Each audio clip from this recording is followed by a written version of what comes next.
Alrighty, ladies and gentlemen, it is the moment we have all been waiting for. As the Turkey Night video, I am here in New Zealand actually right now, and sorry it's taken me so long to pump out this video, but happy to be here, happy to be doing this video, happy to be doing it on Stevie's MacBook, and yeah, it wasn't as painful as a process as I thought it was going to be. Tanner and Matt and Stevie were twisting my arm, telling me to get my video put out there, but yeah, I wasn't very motivated to do it. I was drinking a lot of beer, but it's getting done. That's what matters. It's done, and we're on the final stages, and now it's gonna just take 18 minutes and some change to talk over this whole entire thing.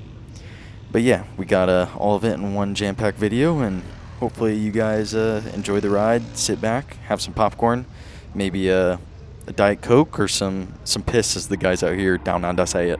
But let's get into qualifying. Gave myself a lot of room, and yeah, I was kind of worried that I wasn't going to get a good lap, but I noticed that Cole was in front of me, so I wasn't too worried about it at all. And right off the rip, the car just felt phenomenal. Max tuned it up and gave me a smaller left rear, and I feel like it was perfect for being Group 1 and just having a fresh track state. But the left front was dangling, which looks sick on this video, I'm not even going to lie. And yeah, we're just trying to gather some good laps. The track's still a little greasy, and as you guys know, grease is kind of my kryptonite, so I'm not the best whenever it's greasy, but the car had a lot of grip, and it felt really good. So we were just kind of feeling it out and just trying to gain as much speed as possible. Ventura's weird because you don't need to run the very bottom, and you don't really run the middle or the top. You kind of just generate momentum the whole entire time around the whole racetrack, and that's what'll give you the best lap. And we came home second quick in our group. I don't know where it was overall, it doesn't really matter, but yeah, not too shabby for catching Cole like that. Cole definitely he was the most improved the whole entire weekend. Good job in the feature on Saturday, Cole. But now we're starting third in our heat race, and we got to win it. I knew going into this the start was going to be the most important, and just stick to a line. I was just going to kind of stick the bottom because we were also the first heat, so it was going to be tough to beat these guys. And I just knew that if I stuck to one line and just executed it to my best abilities, it was going to work out for the best of my favor. And Nate kind of hit the hole. There was a little bit of a hole right there, entry to one, but my car was it was so glued to the track. I felt like I could do no wrong in this thing. It was just, the car was perfect, and I ended up actually trying to aim for the hole. I was trying to get my right rear buried in it in entry, and then it would kind of propel me a little bit forward. Like, let's see if you could see it right here. I'm kind of, yeah, see that hole? There we go. It would kind of launch my car back forward, and instead of sliding up the track like you kind of do sometimes at Ventura, it would kind of just propel me and keep me on the berm. But at this point, Max came up to me and he's like, "Hey, you're good. Just keep on doing what you're doing under the red." And I was like, "Okay, we're fine. Let's just keep on leading these laps. If someone's going to go around me, they're going to have to go around the hard way." But as this race progressed, I kind of noticed that the bottom was starting to get a little bit slick, so we can start to get a little bit more aggressive on the berm. And now we're really starting to get our left front really close to it, and I start just dabbling with it a little bit. I try and actually get my left front up on the berm right there, but that wasn't too much. At Ventura, you can really attack the berm, especially in a sprint car. And kind of the more you get your left front up on the berm, the more you're going to get your left rear in the grip. And if you can get your left rear in the grip at a track like this where it's just sand everywhere, that little bit of grip is tremendous, and just, it helps so much. So I'm still trying to figure out if the track's moving up or what it's doing, but I felt like as long as I made my straightaways really wide, no one was going to rip around the outside of me, and it was going to be a really bold move to try and do that.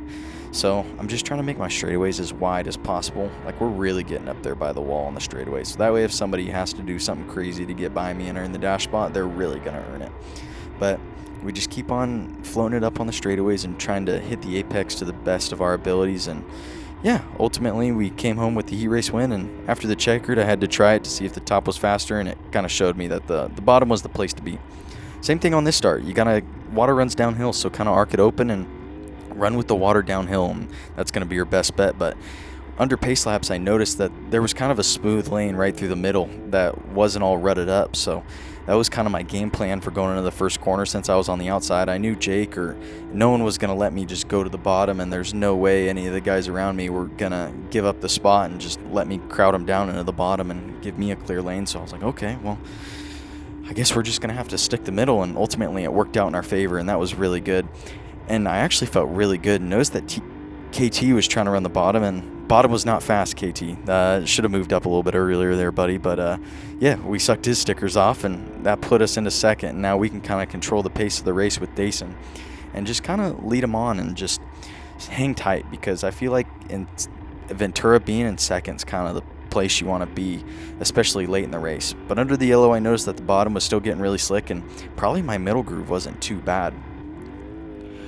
The middle was probably the smoothest place to be, but also it was, sorry, I'm getting a little distracted, but it was also, it was smooth, and there was still a lot of grip. Like even in 3 and 4, there was a lot of grip to be had in the middle, and I thought about running the bottom, but I noticed that Daison was running the middle, and that's where I also was gaining so much time on KT, was just through the middle, because it was smooth and there was still a tremendous amount of grip. So, and at Ventura, the more you move up, it actually gets slower.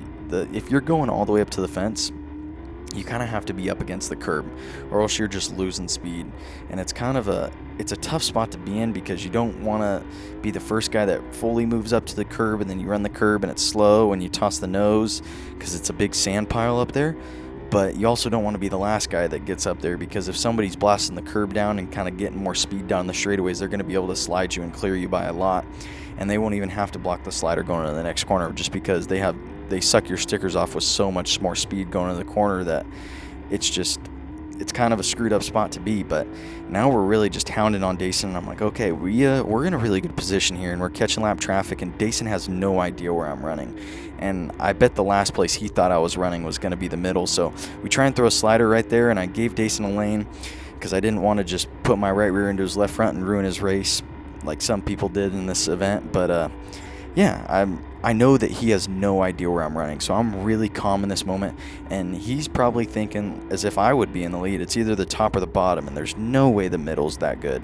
And when he kind of goes down to the bottom, I was like, okay, he really doesn't know that I'm running the middle all the way around. So we're just going to keep on staying calm and just wait for our perfect opportunity. And with lap traffic, a perfect opportunity is going to come. And he's kind of clearing the way for me too, so it's making it really nice. He's in a spot where he has to go, and he has to force the issue on these lap cars. And when a leader forces the issue, it kind of gives the guy in second an easy pass if you're on their rear bumper, because you can kind of just follow suit. And then if you're showing the lap car a bumper, they're 9 times out of 10, if you're the guy in second, they don't want to ruin your race, so they're just going to kind of let you by and be a little bit forgiving with it. And now I'm really pumped up, because Daison tries to go to the top right here, and we're showing him that we're still in the middle, but he probably thinks I'm on the bottom because he doesn't have rear view mirrors. That's the beauty of dirt car racing, and lap cars are getting a little dicey. They're half spinning in front of us. I was also worried and trying not to get collected in their mess, because it's easy to get collected in somebody's mess in Ventura. It's pretty much red bluff. But he goes up to the top, and no lap car goes to the bottom, so I'm like, screw it, let's just throw a bomb. And we get the bomb off on him, and I was hoping right here that he would try and stick the bottom and get caught up behind Whitley, but I try and give him a lane, and yeah, we get a little tight there coming off the corner, and then we try and go for a bomb, and Daison's going for a cut down, and that was very close. That was a little too close for comfort, but we lifted and gave him the room, because it's better to finish second. This was the lock-in night, so as long as we were top 4, that's all that really mattered. And yeah, I think there's a yellow that came out, but we're still going green. Yeah, the yellow did come out. I wasn't wrong. But that was it for that race. Nothing else crazy happened. It was just follow the leader, and I couldn't catch Daison. He was definitely the class of the field that night, as well as he was tonight. But fresh rework for Ventura. This is like my least favorite thing to lead on, because the track is slick, but they put a good amount of water on it, and it looks hooked up. And then they gave us like one warm-up lap, and I was like, okay, I'm just gonna have to run the bottom until my heart tells me to do something different. And also the middle looked a little bit more appealing than the very bottom throughout the whole entire night, so I wasn't too willing to be committed to the very bottom right off the rip, because I felt like I could carry more momentum through the middle. And I tried to, and my car actually went down and stuck it right there, and I'm trying to pay attention to like the roost that's coming off on the track and seeing where guys are throwing marbles, because that'll usually tell you where guys are running. And after a fresh water, the track's going to be good for like 2 or 3 laps, so you can kind of pay attention to the roost and follow it. And you got to look at the lights and the glare on the track too, because with that, how I just said they put water on it, you can already see the track's starting to get pretty slick, and the roost is already starting to move up to the middle. So I know that guys are probably moving a little bit, and I'm already moving up, because I could tell that it was starting to get slick, and I just didn't want to get my stickers sucked off way too early in the main event and be caught out around the bottom. And I just knew that wasn't going to be the place for me. So I'm trying to just figure it out and see if it's moving to the middle or if it's time to jump all the way up to the top. And yeah, I just don't know what to do. So I'm just kind of following it, and I'm thinking that the middle is definitely the move right now, and it's getting slicker every single time I'm coming around the track. So I know I got to move, and I know I have to change something, but I know it's also not time to jump up to the very top. So I'm just trying to follow the marbles all the way around and just gauge where the marbles keep on getting pushed up. But now we're starting to get up into the rut in 3 and 4, and I know if that rut's there, we kind of have to go above it. So I'm like, man, well, is it time to go 4 above it? I don't know. So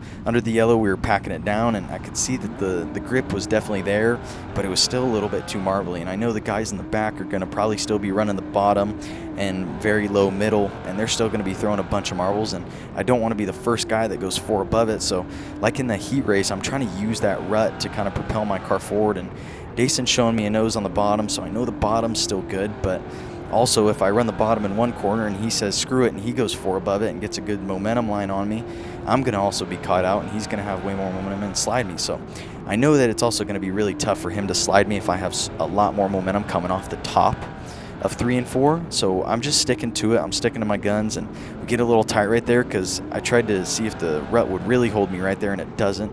And we got to block the slider because Daison definitely had a big run on me right there. And I feel like I should go to the bottom. Wow.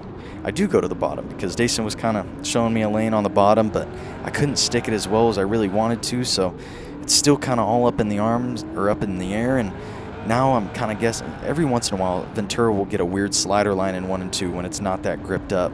So I'm kind of just bombing the slider line and trying to feel that one out because I don't want to fully commit to the top. And as I say that, I do it, and Daison throws the big slider, but I still have enough speed going down the hill. And now it's time to get the elbows out, and this is when the racing starts getting really interesting because now it's in the back of my mind that, man, should I be the first guy to pound the curb, or should I just keep on running the defensive line? Because the defensive line's also fast at Ventura.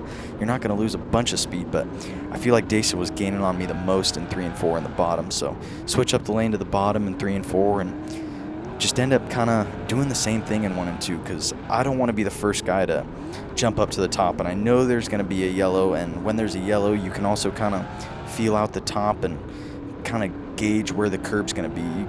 You usually want to hit the curb at the trench soaring sign in 1 and 2. And man, as I say that, we're jumping up to the top. I was not comfortable on the bottom, I guess, right there. It was 2 weeks ago now, so I'm guessing it's time to just say screw it and go 4 above it. And with the lap cars running the bottom, it's really time just to go for it and start getting 4 above it. But I'm not really committing, and thank God I didn't commit there because Nate Shank got all out of shape and got upside down. And yeah, same thing under the yellows. You really got to pack the track, and you got to look at it.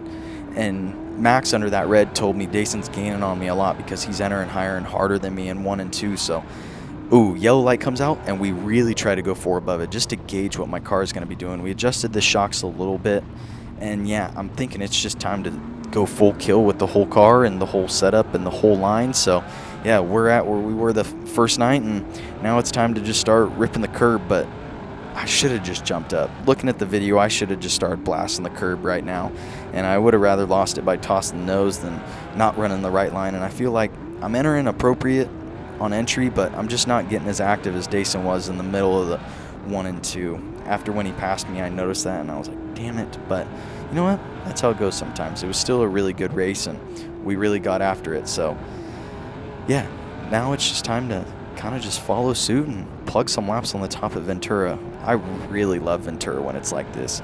Super wide, super racy, and the curb is phenomenal here because you can lay up into it. 3 and 4 is a little bit more of like a P-ville style curb, where it's like a stopping curb, and you got to kind of hit it with your sidewall of your wheel and keep your tire spinning so that way it can propel you back forward. And we noticed Daison gives me a good run right there on the bottom, so I know he's not going to have the straightaway speed, and he fully commits to the bottom all the way around, and I was surprised to really see his snout the whole entire time around right there. And now I see Carson's getting in the mix, and I was really hoping that that was going to just go green because we have some, I'm pretty sure that was Matt and Tanner, so we'll be, no, we'll just keep on doing the video.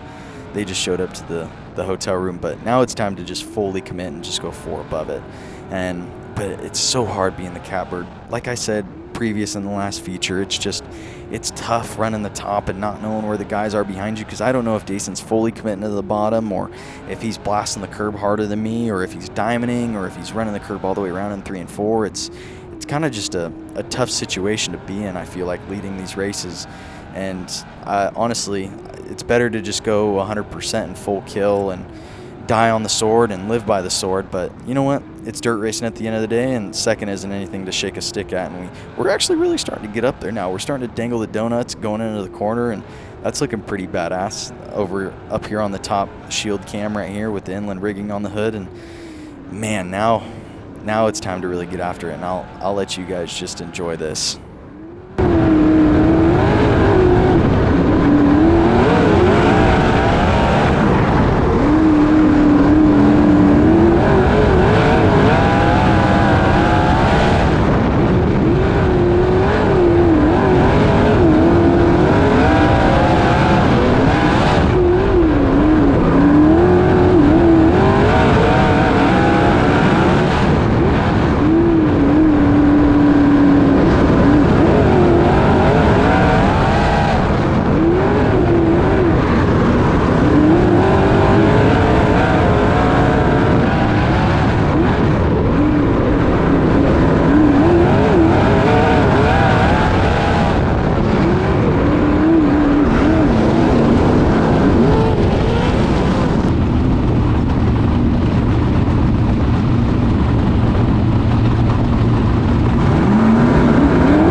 That's tough to watch, but good race to Daison. Thank you for racing me clean the whole time, buddy.